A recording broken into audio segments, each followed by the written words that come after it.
नैहर में 10 गो भैयावा बा।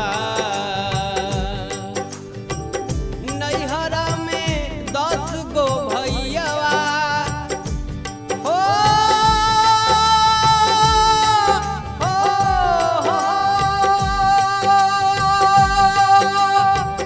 नैहर में 10 गो भैयावा आ 10 गो भौजिया बाड़िए राम।